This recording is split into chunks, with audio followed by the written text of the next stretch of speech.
Hey guys, this is Verbal95, recording live from the Look County Prison Cell. I did not want to do this fight yet. I was waiting to find the conclusion of what happened to one of the characters, but certain internet-based gaming company didn't decide to release a full episode and just a sort of short clip. So yeah, I'm just gonna go ahead and wing it from what we know. Now, this information could very well be outdated with new materials in both of the franchises, or not franchise. Well, one of them's a franchise, but the new materials in both areas, I guess, if you want to call it, coming out soon. So this is probably not the best time to do this, but whatever. This is gonna be Alisa Bosconovitch from Tekken versus Penny. Guess her name would be Penny Ironwood, wouldn't it? Penny Ironwood from um from Ruby. Now, I hate to have to say this because I'm usually not one to care about this, but Ruby spoilers for those of you. I know we should all be up on it, but I know a lot of people that I've had to not talk to about Ruby because I thought they would have seen it, but they didn't. So, Ruby spoilers. I'll give you 5 seconds. Penny's dead. Penny is dead, alright? Yes. Well, if you're gonna ask my personal opinion as a Ruby fan, I think that it's sort of weird. I think actually that, because they were talking about how they can take aura out of one thing and jam it into something else, to use Crow's words, and Penny isn't a living being in the sense that she doesn't have an organic body. Therefore, they could just build another body for Penny and then put her aura in that, and then put her like sentience and shit. Like they could probably just get, well, assuming her memories aren't just completely like shot, assuming like her like brainwaves aren't shut down, and they could just go ghost in a shell with this shit. You know, just make another Penny, um, and put her consciousness and aura into the new body. Yeah, but until that happens, I'm not gonna say that's what's gonna happen, or at least until I find more conclusive evidence. But anyway, this isn't a Ruby forum. This is a death battle. This is a death battle prediction for a fight that's probably not gonna happen. So anyway, yeah. Funny enough, both of these characters, in one canon or another, have met with very similar fates. Have been crushed in half. Um, and died despite there being only one schoolgirl person that knew them and liked them. Anyway, but yeah, who? Okay, let's go over Alisa first. So yeah, this is a character that doesn't really belong. I mean, when people say Tekken is stupid because the characters aren't really superhuman or something, Elise is one of the first examples I give them. Um, Mainly because, wow, somebody thought this would work in a 3D fighting game. So, Elisa is an android created to believe she is a human. In some canon, it's created by Dragonoff. In some other canon, it's created by the G Cell Corporation. Or wait, no, by the Mishima Zaibatsu, actually, no. One of them, by either the G Cell, by either the G Corporation or the Mishima Zaibatsu. By Jin, by fucking Jin Kazama. There, that settles it. Um, so, but in both cases, she's usually not aware of the fact that she is an android. She's actually more of a sleeper agent, but a pretty good one considering accompanied with her already, super strength that she would have no way of knowing about. She's got chainsaws that come out of her arms, rocket powered fists, or skyrocket super punch, I believe. Oh wait, no, sorry. Damn it, no, it's just like, isn't it just like rocket fist or something? Yeah, something by the end of that. I'm sorry. I really liked Blood Vengeance, and Skyrocket Super Punch I thought was probably the better name for the move. But yeah, so she can shoot her fists out as like missiles basically, and her head explodes, but it doesn't destroy itself, and she can just put it back on.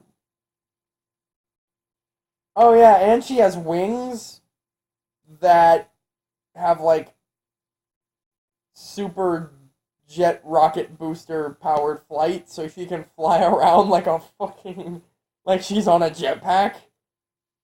And yeah, now she does actually have a power supply.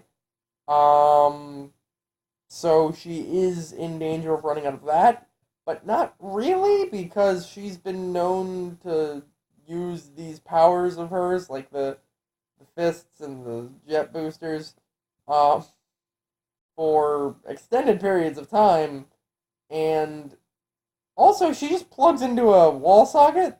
So yeah, and it is confirmed she runs on electricity. So that's that's another thing. But yeah, let's go over Penny here. Unlike Alisa, Penny is actually aware of the fact that she is an android. Um, so yeah, I mean Penny has also super strength, being able to stop a truck and shit like that. But that's not the impressive part. The impressive part of Penny is that she has embedded in her back. She has swords. Like I don't know. I don't think I've actually ever counted them, but I think it's like isn't there like 10 of them or something? She has like these an amount of swords connected to wires that she can remotely like control, so that she can create these formats. She can send them out individually. She can create like a blade sort of thing. Oh, and yeah, and the swords shoot lasers. That's the other thing I gotta mention because they shoot lasers. She can. I mean, wow. Now, obviously, there's an advantage to swords shooting lasers in itself, but she's found other uses for it, such as propelling herself forward to increase the momentum of her attacks and shit like that. But anyway, let's go over an analysis. So, hmm, it's hard to call this one. Harder than you might think. Actually, a lot of people might have a this person's definitely gonna win, that person's definitely gonna win attitude towards this. But think about it this way: what did it take for Alisa to be destroyed? Devil Kazuya stepped on her, and as we know, the devil gene makes you completely superhuman. So she had a demon step on her, basically. So that's one thing, right? What it took for Penny was destroyed, and you might be deceived by this, but it was not by Pyrrha tearing her apart with pure magnetism. It was actually the wires she uses to connect her swords wrapped around her body and cut her in half. Um, so yeah, I'm not gonna say that like not a. I'm not gonna say that doesn't that she's necessarily fragile because of that, but I would think that a demon stepping like a giant monster stepping on you is more reason to like yeah that's a bit more substantial than just being like completely ripped apart by wires. Um, so yeah. Um, Also in terms of power output, Penny's got a giant like fucking hyper beam move, but she can combine the lasers of all of her moves and shoot like just a giant of all of her swords and shoot a giant laser. But again, Penny took a giant 30-foot, like 30-story high Mokijin infused Heihachi monster down one fucking rocket punch. I don't know why I snapped there. Sorry.